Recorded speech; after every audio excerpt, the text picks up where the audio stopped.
Hello student. Now this is my lecture number 7 and date 19th October 2020 and name of the chapter Unit and Measurement. Unit and Measurements.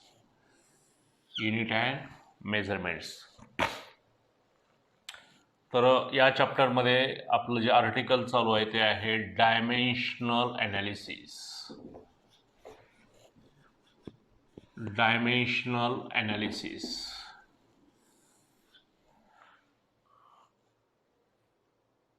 Now we know that what is meant by dimensions.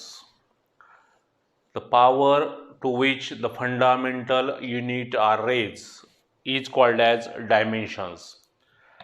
Now in mechanics point of view, you may use the three fundamental quantities, basic three fundamental quantities, mass, length and time. Those the new student are join this group.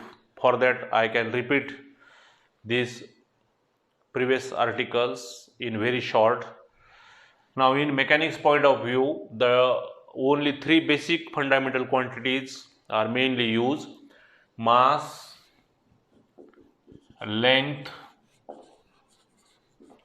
and time. Now mass can be represented by capital letter M, length can be represented by capital letter L and time can be capital T. Dimensions always represent in a square bracket like this, and you may read the dimensions: 1 in mass, 2 in length, minus 2 in time. Dimension give the nature of the physical quantity. If you write the dimensions of quantity like this, write like this, but you may read 0 in mass, 0 in length and 0 in time. Now there are three uses of dimensional analysis. There are three uses of dimensional analysis. Now the first use to check the correctness of a given physical equation. Now from dimensional analysis it is possible to check the given physical equation whether it is correct or not. Now here we must remember that every physical equation obeys the principle of homogeneous dimension. Now according to which the each and every term on LHS and RHS of the given physical equation have the same dimension, then you may say that the given equation is dimensionally correct. And we know that the dimensions represent the nature of the physical quantity, and if the dimensions represent the nature of the physical quantity, if any two different terms can be added or subtracted from each other, then it must that the nature of that physical quantity should be same. If the nature of that physical quantity is different, then it is highly impossible to add or subtract. Therefore, with the help of dimensional analysis, it is possible to check the given equation dimensionally correct or not. तर याच्यावरचे एक 2-3 उदाहरणं आपण मागच्या लेक्चर्सला घेतले होते. काही मी होमवर्कला पण आपल्याला दिले होते.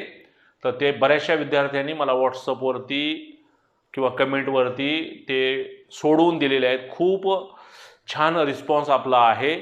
आपण असाच रिस्पॉन्स कंटिन्यू जर देत गेला तर फिजिक्स हा विषय तुम्हाला इतका इझी वाटायला लागेल की तुम्ही कल्पनासुद्धा करणार नाहीत. पण त्यामध्ये तुम्हाला सातत्य ठेवावं लागेल, कंटिन्युटी ठेवावी लागेल. तर एक होमवर्कचं जे उदाहरण आहे जे बऱ्याचशा विद्यार्थ्यांनी त्यामध्ये थोडीशी म्हणजे गफलत केलेली आहे, गोंधळ केलेला आहे, तर ते उदाहरण मी सोडून परत एक काही 2-4 उदाहरणं आपण नवीन याच्यावरती सोडवूयात आणि नंतर सेकंड यूज आपण घेऊयात. तर थोडंसं मी स्पीड वाढवतो. तर आता थोडं माझ्या स्पीडवरती आपण थोडं समजून घ्या. नाव according to Einstein's mass energy relation, E is equal to mc square. Now in examination, if you want to give this equation, you may check whether this is dimensionally correct or not. Now then, the LHS side, any equation has two sides, LHS and RHS. Now here the equal sign, it means that E is equal to this much, but whether it is correct or not, you may check using dimensional analysis. Now LHS side is E, but we know that E is the energy. Energy and work have the same unit. Energy and work have the same unit, that is joule. But remember that work is force into displacement. Therefore, the dimensions of work is same as those of the energy. Therefore, you may write the dimensions of energy 1 in mass, 2 in length, minus 2 in time. हे थोडं आपलं झालेलं आहे अगोदर. Energy म्हणजे काय? Force into displacement, किंवा energy आणि वर्कचं युनिट कसं आहे? जूल आहे. म्हणजेच वर्क बरोबर काय? Force into displacement. बघा, work is equal to force into displacement, but force is mass into acceleration into displacement. मासला mass, acceleration is L/2, L, displacement is L. Therefore is 1 in mass, 2 in length, minus 2 in time. आले का बरोबर? Okay. तर तुम्हाला rough करता आलं तर rough या पद्धतीनं करा, किंवा डायरेक्ट तुम्ही एनर्जीचे डायमेन्शन असे लिहू शकता. म्हणून मी तुम्हाला पहिल्या तासाला जेव्हा डायमेन्शनचा पार्ट आपण सुरुवात केला होता त्यावेळेस मी तुम्हाला सांगितलं होतं की काही बेसिक डायमेन्शन्स आहेत ज्याचा सतत आपल्याला उपयोग होणार आहे. ते डायमेन्शन शक्यतो तुम्ही लक्षात ठेवा. कुठले ते डायमेन्शन? परत एकदा सांगतो बघा.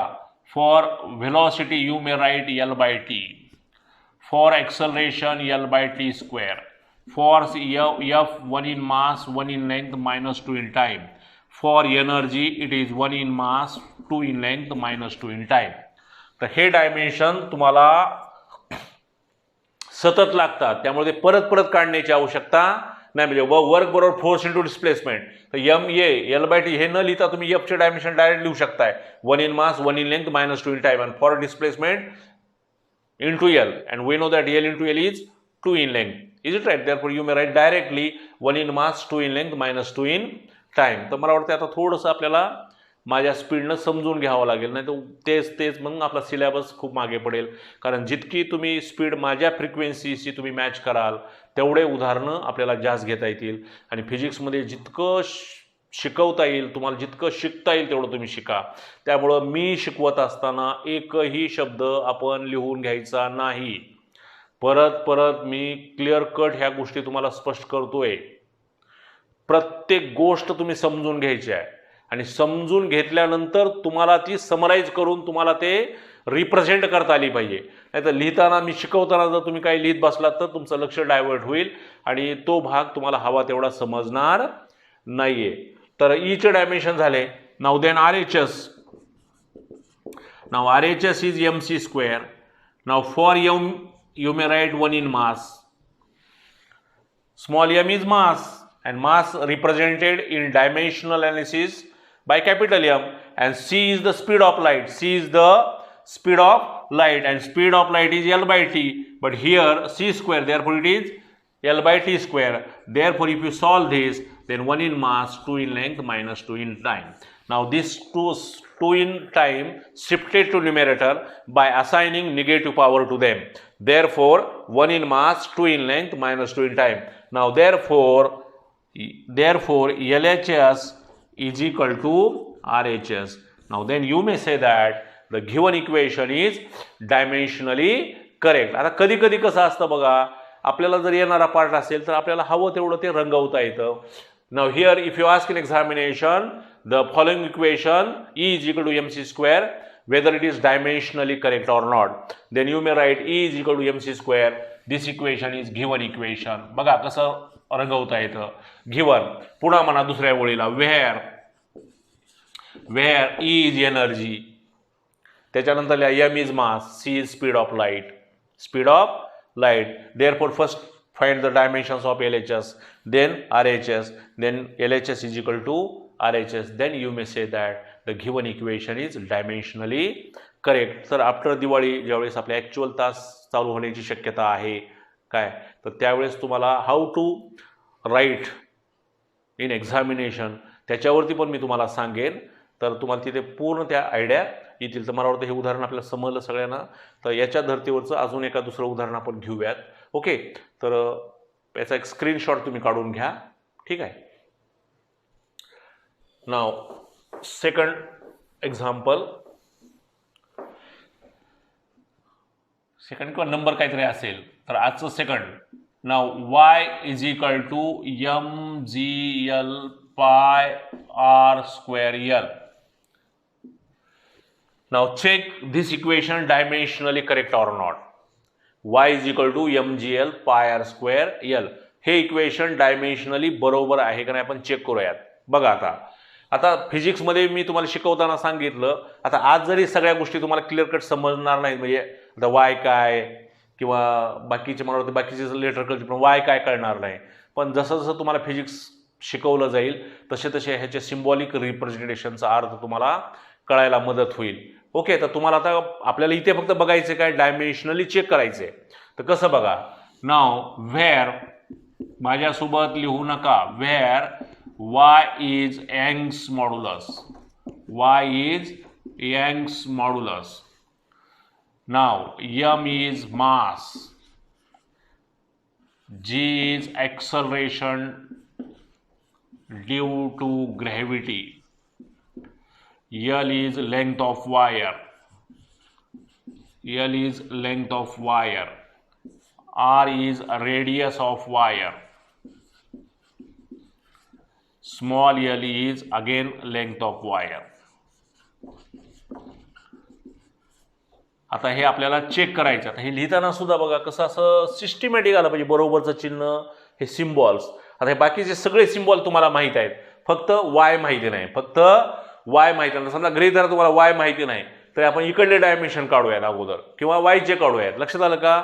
आता बघा, but y is equal to stress by strain.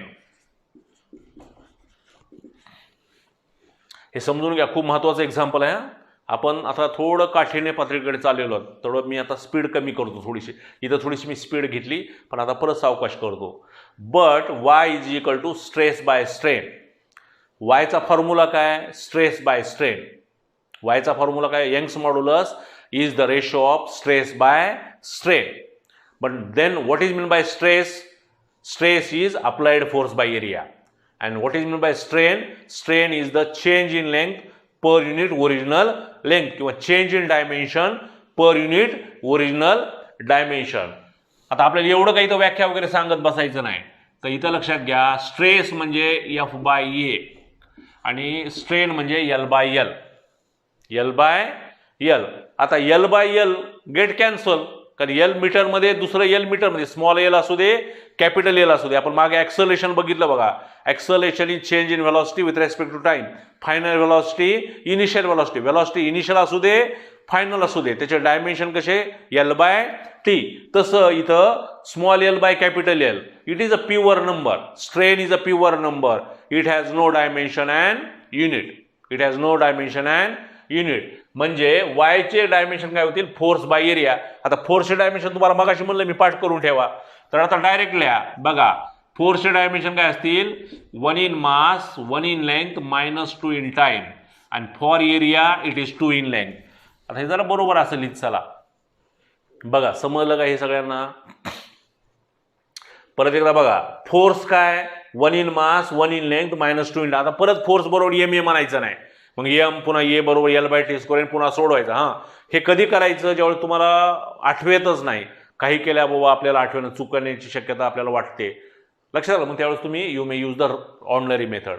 Now for F you may write 1 in mass, 1 in length, -2 in time, and for area it is, area is the product of two lengths.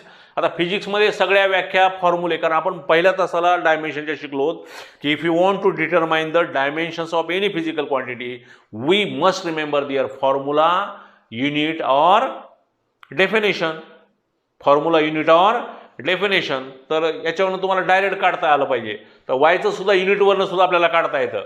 वायचं unit काय, Newton पर metre square.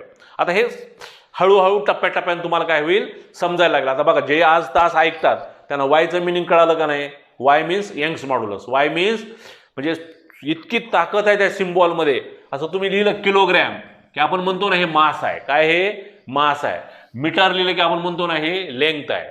तसं Y लिहिलं की काय असेल, Young's modulus. आणि Young's modulus काय आहे, it is the ratio of stress by strain. पण स्ट्रेस म्हणजे परत काय, अप्लाइड फोर्स बाय एरिया. आणि स्ट्रेन म्हणजे काय, change in dimension per unit original dimension. Change in dimension काय असेल, लेंथ असेल, व्हॉल्यूम असेल, सरफेस असेल किंवा शेप असेल. आपल्याला त्या खोलात जाण्याची आवश्यकता नाहीये. Now the dimensions L square occurring at a denominator shifted to numerator by assigning negative power to them. By assigning negative power to them, if you shift this 2 in length towards numerator, it becomes -2. Now already is 1 in length plus, and this -2. Now 1 minus 2, it becomes -1. Therefore, the complete dimensions, 1 in mass, -1 in length, -2 in time. Now this is the dimensions of y. This is the dimensions of y. Now this is the dimensions of LHS. This is the dimension of LHS of equation this. Suppose this is equation first. LHS dimensions of equation first. Now if the dimensions of RHS mgl by pi r square L is this much, then you may say that the given equation is dimensionally correct. Okay. हे समजून घ्या. हे खूप महत्वाचं उदाहरण आहे पहा. आणि डायमेन्शन आणि युनिट्स आणि मेजरमेंट हा चॅप्टर फिजिक्सच्या दृष्टीनं इतका महत्त्वाचा आहे की मॅक्झिमम बेसिक या चॅप्टरमध्ये आहे. आणि या चॅप्टरवरती किमान 2 प्रश्न तुम्हाला नीट, JEE आणि CETला विचारले जातात. आजपर्यंतचा माझा अनुभव आहे. ओके. तर त्यामुळं काळजीपूर्वक तुम्ही हे अभ्यासात 2 प्रश्न म्हणजे 8 मार्क, नॉट अ जोक. ठीक आहे. Now then RHS. Now RHS mgl pi r square L. Now for m, capital M, for L, L by t square, for L, L. Pi is a constant. It has no dimension. Pi means 22 by 7 or 3.141. It is a constant quantity. For r square, it is L square. For L, it is L. बरोबर आहे बाबा. बघा समजलं का. थोडं सावकाश सांगू का. For M you may write M. For M एपा माझ्यासोबत जर तुम्ही लिहित बसलात काय, आता मी तुम्हाला पाहिला नाही आहे काय, वर्गात तुम्ही माझ्यासमोर लिहू शकत नाही कारण तुम्ही आणि मी समोर असतोय. पण मी आज इन फेवर ऑफ यू तुम्हाला सांगतोय की लिहून घेऊ नका, तुम्ही समजून घ्या. आणि कुठली स्टेप समजली नाही तर परत यूट्यूबवरती असल्यामुळे तुम्हाला ते नंतर कधीही बघता येतं. आणि जी स्टेप तुम्हाला कळाली नाही ती परत बघितली तर परत स्मरणात राहील. आणि त्याच्यानंतरही आपल्याला कळालं नंतर परत मी आहे ना. आपण समजून घ्यायला आलो तर आपण समजून घ्या, डोक्यात साठवा. तुमच्या वहीमध्ये किती आहे ह्याला अजिबात महत्त्व नाही. तुम्हाला समजलं आहे किती आणि तुमच्या डोक्यामध्ये किती जातं आहे, that is the very very important. त्यामुळं 100% लक्ष द्या. शिक्षक काय बोलतात त्यांचा प्रत्येक शब्द डोळ्यात प्राण आणून ऐका. ओके. लिहिण्याच्या भानगडीत अजिबात पडू नका. ते दिवस कधीच संपलेत. ओके. तो विषयाचा परत मला बोलायला लावू नका. मला विषय डायव्हर्ट करायचा नाही. मला तुमच्या फ्युचरसाठी ज्या काय गोष्टी करणं शक्य आहे त्या आपण करूयात. तर लक्ष दिल्यानंतर काळजीपूर्वक आपण गाडी चालवली की अपघात कमी होणारच आहे. पण आपण मोबाईलवर बोलत बसलो, टेपचं बटन कमी जास्त करायला लागलो, आवाज कमी जास्त करायला लागलो किंवा मागे बघायला लागलो तर पुढे कोणाचा आपण धडक देणार आहोत. हा नॅचरल रूल आहे. तर त्यामुळं थोडंसं लक्ष द्या. बघा for M you may write M, for G L by t square, for L L, pi is constant, for R square, R is a length, radius means length, R L square L. कारण dimension कसं आहे, आता radius लहान आहे, length मोठी आहे समजा, याचा अर्थ इथं स्मॉल L स्क्वेअर, इथं कॅपिटल. डायमेन्शन काय दाखवतं, नेचर. काय दाखवतं, नेचर. बाबा ही क्वांटिटी अमुक आहे ती किती जास्त आहे किती मोठी आहे हे सांगत नाही. लक्षात आलं का नाही? आता हे सोडूयात आपण. Simple math. जरा ज्यावेळेस असा भागाकार वगैरे मोठा असतो का नाही तर अगोदर बरोबरचं चिन्ह द्या, भागाकारचं साईन असं द्या, म्हणजे टर्म मागे पुढे होत नाही. नाही तर आपलं कसं असतं बघा, इथं बरोबरचं चिन्ह इथं, भागाकार इथं, किंवा इथं बरोबरचं चिन्ह भागाकार इथं. म्हणजे काय चाललंय, आपण सायन्सचे स्टुडंट आहोत, प्रत्येक गोष्ट आपल्याला कुशलतेनं करता आली पाहिजे याच्यावरती माझा खूप भर असतो. आणि एखादी गोष्ट जर आपण सिस्टमॅटिक केली का नाही तर ते बघणाऱ्याला पण इतकं सुंदर दिसतं. आणि थोडंसं आपलं चुकलं बी असेल तर तो आपल्याला सहानुभूती देऊन जाऊ शकतो. पण एखाद्या ज्या विद्यार्थ्यांना बरोबर लिहिलंय पण एवढं म्हणजे ते लिहिलंय की त्याला काय बरोबर लिहिलंय हे तपासणाऱ्याला जर शोधावं लागत असेल तर तपासणाऱ्याचा मूड ऑफ होतो आणि आपले मार्क्स कमी होण्याची शक्यता नाकारता येत नाही. किंवा किमान त्या तपासणाऱ्याला आपण काय लिहिलं हे कळालं तर पाहिजे ना. आता मी काय शिकवतो हे तुम्हाला समजलं पाहिजे तरच महत्त्वाचं आहे. नाही तर माझ्याकडे इतकं नॉलेज आहे समजा फिजिक्सचं, घरी धरायचं सपोज मला इतकं फिजिक्स येतं आहे पण मी काय शिकवतो हे तुम्हाला कळतच नाही तर माझ्या नॉलेजचा उपयोग काय? त्यामुळे तुम्हाला खूप फिजिक्स येतं आहे पण परीक्षेत तुम्ही काहीच लिहिलं नाही किंवा लिहिलं आहे पण तपासणाऱ्याला ते कळतच नाही तर तुमचं त्या अभ्यासाचा आणि त्या लिहिण्याचा काही संबंध नाही. आपलं नॉलेज आपल्याला कन्वर्ट करता आलं पाहिजे, आपलं नॉलेज आपल्याला रिप्लेस करता आलं पाहिजे. Is it right? तर त्याचं महत्त्व वेगळं आहे. तर हे बरोबरचं चिन्ह बरोबर द्या.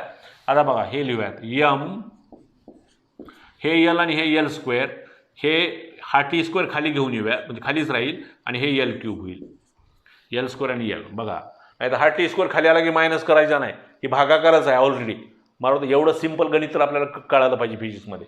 आता हे आपण सोडूयात. बघा हे 1ला 1, ठीक आहे, हे यल क्यूब वरती गेले आणि हे स्क्वेअर आहे. Now this L cube shifted to numerator by assigning negative power to them. म्हणजे 3 आणि हे 2 म्हणजे 2 - 3 किती होतील किंवा एक स्टेप मी वाढवतोच. बघा 2l - 3t - 2. Now the dimensions occurring at denominator are shifted to numerator. म्हणजे हे टी स्क्वेअर काय होईल -2 होतील आणि एल क्यूब काय होईल मायनस. आता हे यल आणि हे यल आहे, परत घातांकाचा नियम आहे. आपल्या मनातल्या मनात म्हणायचा, तपासणाऱ्याला सांगायचं नाही. मी मागे सांगितलं तपासणाऱ्याच्या नॉलेजमध्ये जास्त भर घालायची नाही, त्यांना ते येतं तेच खूप म्हणायचं आपण. ठीक आहे. यल स्क्वेअर आणि यल म्हणजे पाया समान असेल, पायाचा गुणाकार असेल तर घातांकांची काय होईल बेरीज होईल. म्हणजे 2 + -3 म्हणजे -1.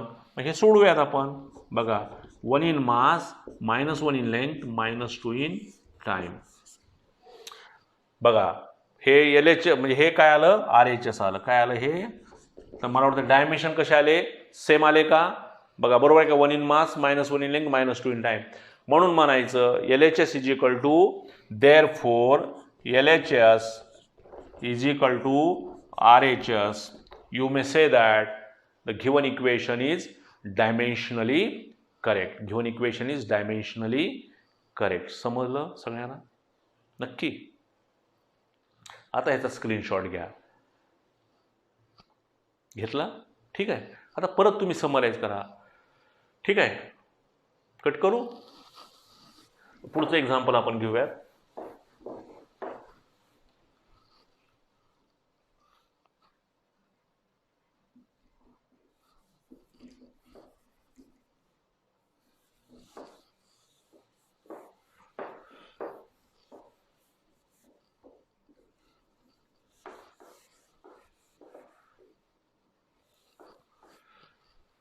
काय नंबर असेल तो नंबर महत्वाचा नाही. 4 नंबर असेल घरी देऊया. Now check the following equation. Dimensionally correct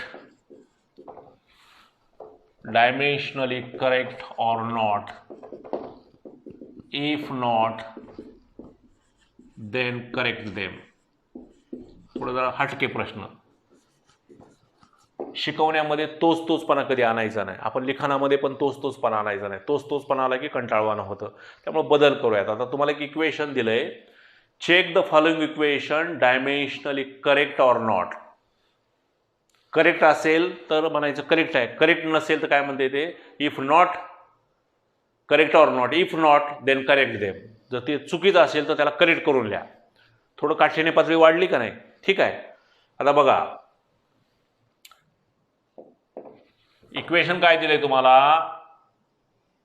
R is equal to H rho G divided by 2t cos theta. हे दिलेलं इक्वेशन आहे. तर हे इक्वेशन तुम्हाला डायमेन्शनली चेक करायचं आहे. जर बरोबर आलं असेल तर बरोबर म्हणायचं, आलं नसेल तर चुकलंय म्हणायचं. ठीक आहे.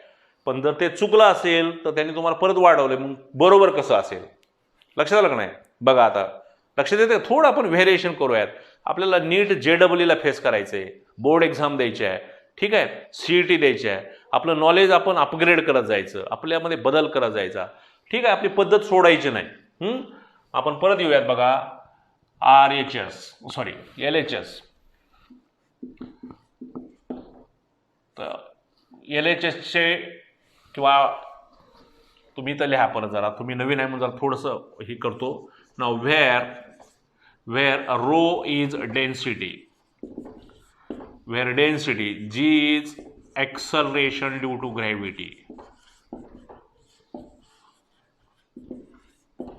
आणि T is surface tension.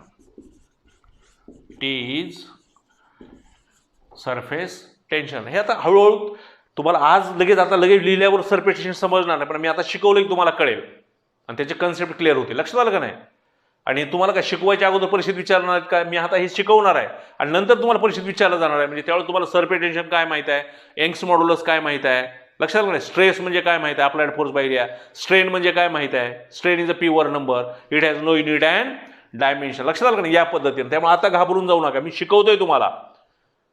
Symbol have your usual meaning unless otherwise they are stated. Theta is angle, cos theta is pure number, 2 is constant, it has no dimension.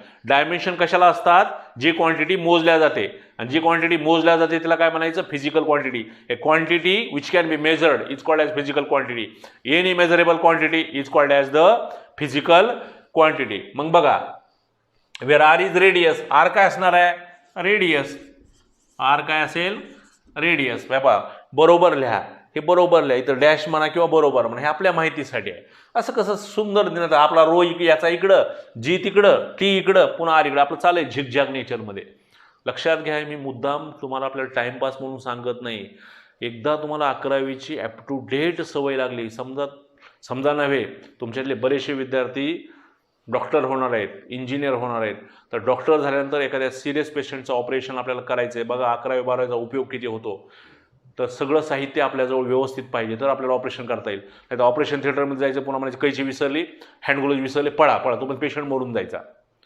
तर त्याची सगळे बारकावे तुम्हाला इथे मिळतात. म्हणजे सिस्टमॅटिकपणे अप टू डेट आपली पूर्ण तयारी झाल्याशिवाय आपण त्या प्रॉब्लेमला फेस करायचं नाही.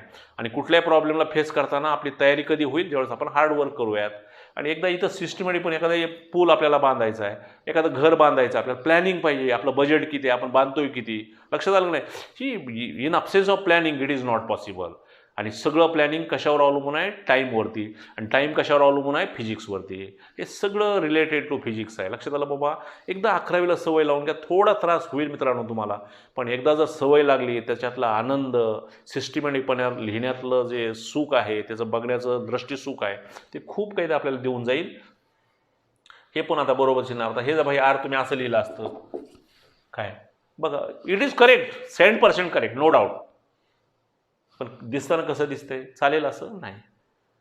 मी मागे तुम्हाला उदाहरण देतो, 2 बटन मधलं अंतर कसं पाहिजे, सेम पाहिजे, तर दिसणार नाही. एक बटन इथं, एक इथं, लगेच मग आपण म्हणा काय ते टेलरला येतंय का नाही, काय कळतंय का नाही. मग तुम्ही जर चुकीचं लिहिलं तर शिक्षकांना म्हटलं पाहिजे का नाही, काय ह्याला येतं का नाही विद्यार्थ्याला. ठीक यार, ओके. तर आपण सोडूयात. बघा now LHS, now R is equal to L. Dimensions काय असतील, 0 in mass, 1 in length, 0 in time. आता असे डायमेन्शन याचे येतात का नाही बघूयात आपण. आले तर म्हणायचं करेक्ट आहे, पुढचा प्रश्नच नाही. नाव देन RHS बघा काय RHS आहे, H rho G divided by 2t cos theta. पुन्हा म्हणा तुम्ही, but 2 and cos theta is constant and pure number. Pure number, it has no dimension. It has no dimension. मग डायमेन्शन आपल्याला कशाला काढायचं? Therefore h rho g divided by t. Dimension कशाची काढायची? फक्त आपल्याला हे 2 आणि cos थीटा गेला निघून, कारण तो नंबर आहे. cos थीटा, थीटा 35 किंवा 45, cos 45 काय असेल तर लॉग टेबलमध्ये, cos 40 काय असेल तर एक नंबर येणार आहे. नंबरला डायमेन्शन असत नाही. मग बघा आता पुढे येऊयात आपण. आता हे भागिलेल्या h ला काय बाबा? h काय? हाईट आहे. Height is a length. Density काय? Mass by volume. आता हे सगळं आठवलं पाहिजे आपल्याला, तुमची तयारी एवढी पाहिजे. डेन्सिटी काय? Mass by volume. म्हणजेच मास बाय व्हॉल्यूम म्हणजे m, व्हॉल्यूम काय? L3, आणि g काय? L/T². ज्यांना समजते त्याच्यावर इतकं म्हणजे तुम्हाला आनंद वाटेल का नाही. ह्या सगळ्या व्याख्या आपल्याला कळाल्या पाहिजेत. बघा, रो म्हणजे काय? डेन्सिटी म्हणजे मास बाय व्हॉल्यूम. आपण इथं लिहिलं density mass by volume. G acceleration due to gravity, L/T². आता टेन्शन, सॉरी, सरफेस टेन्शन म्हणजे काय? Force per unit length. Tension म्हणजे काय? Force per unit length. मग फोर्स पर युनिट लेंथ काय? फार आपण इकडे लिहूयात. सिन्स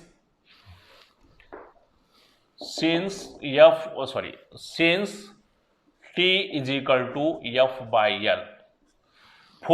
टेन्शन, सरफेस टेन्शनची व्याख्या काय?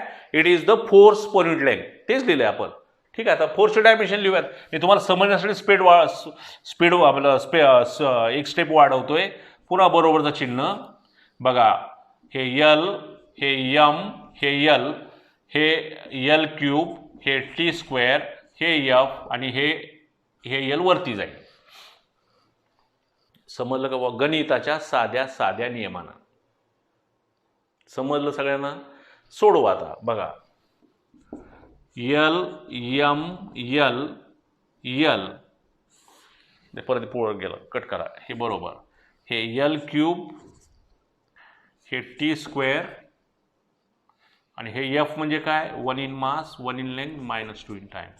लक्षात घ्या, ही T वेगळा आणि हा T वेगळा. दिस T इज सरफेस टेन्शन, आणि तो L/T² मला T काय? हा टाइम आहे. आता आपण सोडूयात. बघा, अजून एक स्टेप वाढवूया, थोडं उदाहरण वेगळं असल्यामुळं. ML3 गुणाकारामध्ये कम्युटेटिव्ह लॉ उभे होतो. क्रम बदलला तरी गुणाकार सेम राहतो बाबा. 3 × 4 काय? 4 × 3 काय? 12च. उदाहरण पण मुद्दाम सोपं घ्यायचं. गुणाकार आपल्याला आला पाहिजे. शिक्षकाकडनं आपल्याला बरंचसं शिकायला मिळतं. त्यात मला पण अवघड उदाहरण घेतो. 19 × 14 मला कुठे येते? लक्षात आलं का? To be frank. मग M आणि हे L काय होईल? L3, M L3. आता इथे पण बघा, इथं फक्त M एकच आहे. इथं M, ठीक आहे. इथं L3 आहे, इथं L आहे, म्हणजे काय होईल? हे L4 होईल. आणि हे T-2 आणि हे +2 काय होतील? कॅन्सल होतील. हे M आणि हा M काय झाला? कॅन्सल झाला. बघा, आणि हा L4 कुठे गेला? वरती गेला. आणि तो 3 आहे. 3 - 4 काय होईल? -1 होईल. होईल का नाही? म्हणजे डायमेन्शन काय आले? -1 आले. मग बघा, therefore dimensions of RHS is equal to -L, sorry -1 in L. आणि डायमेन्शन्स ऑन RHS काय आलेत? सॉरी, LHS चे काय आलेत? 1 आले. ते पूर्ण लिहूयात आपण, म्हणजे सारखं, म्हणजे तुम्हाला कन्फ्यूज होणार नाही. नाव 0 in mass, -1 in length, 0 in time. बघा, हे दोन्ही डायमेन्शन सारखे आलेत का? हे +1 आले, हे -1 आले. म्हणून तुम्हाला उत्तरामध्ये आता काय लिहिता येईल? The given equation is not dimensionally correct. आता बघा, पुढचा पार्ट मी नंतर सांगतो तुम्हाला, अगोदर हे समजून घ्या. आपण हे इक्वेशन डायमेन्शनली सोडवलं. आपण इथपर्यंत आलोत. दोन्ही साईडचे डायमेन्शन्स बरोबर आलेले नाहीत. बरोबर आहे ना? बघा, LHS चे काय आलेत? +1 आलेत. 1 इन लेंथ आलेत. आणि RHS चे काय आलेत? -1 इन लेंथ आलेत. म्हणजे हे दिलेलं इक्वेशन डायमेन्शनली बरोबर आहे का? तर तुमचं उत्तर काय असेल? The given equation is not dimensionally correct. Why? The dimensions on LHS and RHS is not the same. पण पुढे जाऊन तो प्रश्न काय म्हणतो तुम्हाला, इफ नॉट करेक्ट, म्हणजे if not then correct them, म्हणजे तुमचं उत्तर जर नॉट असेल तर ते काय करा, करेक्ट करा. मग बघा आर बरोबर जर तुम्हाला यल आणायचं असेल तर आर बरोबर ह्याचं एक टर्म काय आल्या -1 आली आहे, म्हणजे आर बरोबर काय आलंय -1 आल्या, म्हणजे ह्याला जर पाय आणि डोके खाली वरी केलं, ह्याची ह्या साईडची किंमत काय आल्या -1 आल्या, ह्याला जर खाली घेतलं आणि ह्याला जर वरती घेतलं तर हे उत्तर काय येणार आहे, +1 येणार आहे. लक्षात आलं का, बघा समजते का बाबा. हे किंवा हे इकडलं आर आहे, आरचे डायमेन्शन काय आहेत, 1 इन लेंथ आहे, ह्याला जर मायनस करायचं असेल तर ह्याला काय करावं लागेल, 1/r करावं लागेल. कुठलं पण एकच करा ना, कुठली पण एक RHS किंवा LHS तुम्हाला बदलावी लागेल. म्हणजे इक्वेशन तुम्हाला काय करायचे, करेक्ट करायचे. करेक्ट करताना whether you may change the LHS और RHS, जस्ट इट रिव्हर्स, कारण +1 -1 आलंय आणि आपल्याला माहित आहे खाली असेल -1, वरती आलं तर काय होतील, प्लस होतील, आणि वरती -1 आले तर खाली आलं तर काय होतील, +1 होतील. तर मला वाटतं एवढं सिंपल तर कळेल आपल्याला, नक्की कळेल ना. ओके, त्याचा स्क्रीनशॉट घ्या. हे समजलं सगळ्यांना, पुढचा पाठ मी सांगतो. हे समजलं, ठीक आहे. ओके, कट करतो मी. आता बघा पुढे काय लिहायचं आपण. As LHS is not equal to RHS. LHS is not equal to RHS. Therefore, the given equation is not dimensionally correct.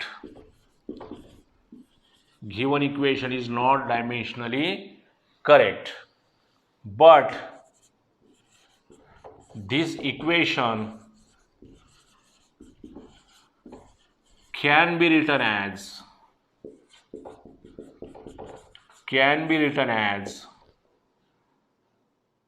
LHS is equal to 1/RHS or 1/LHS is equal to RHS. हे मी जरा वाढवतोय तुम्हाला समजण्यासाठी. But this equation can be written as LHS is equal to 1/RHS or 1/LHS is equal to RHS. तर मग काय होईल बघा, ही equation कोणती पण एक साईड उलटी करा, म्हणजे बरोबर प्लस, फक्त आपल्याला काय आलं पाहिजे, काय आलंय पहा, L1 बरोबर L-1 आले. असं तर होऊ शकत नाही ना. L बरोबर -1 म्हणजे L1 बरोबर काय व्हायला पाहिजे, 1/L व्हायला पाहिजे. -1 खाली म्हणजे उलट व्हायला पाहिजे. लक्षात आलं का नाही. म्हणजेच काय होईल हे, therefore R is equal to 2t cos theta is equal to h rho g. This is correct equation. This is correct equation. लक्षात आलं. This is correct equation. R is equal to 2t cos theta by h rho g. This is the very famous formula for determining the radius of a capillary tube. A tube having a very small bore just like a hair. This tube is called as the capillary tube. ते भाग physics आहे, तो आपल्याला टप्प्याटप्प्यानं समजेल. आणि T is the surface tension. T is the surface tension. वॉटरच्या सरफेसवरती नेहमी tension असतं, म्हणजे असं ताण असतो. लक्षात आलं का. तर ते थिअरीमध्ये तुम्हाला कळेल. आपल्याला फक्त तिथं डायमेन्शनली बघायचं आहे. तर R is equal to 2t cos theta by h rho g. आता तुम्ही प्रॅक्टिसला काय करा, होमवर्क टाईप, तर हे इक्वेशन तुम्ही परत डायमेन्शनली चेक करा, ते येतं का नाही. लक्षात आलं का. म्हणजे हे समजलं तुम्हाला, ठीक आहे. तर एक होमवर्कसाठी तुम्हाला मी उदाहरण देतो, ते तुम्ही सोडवा. याचा आपण स्क्रीनशॉट घ्या काढून. नाव होमवर्क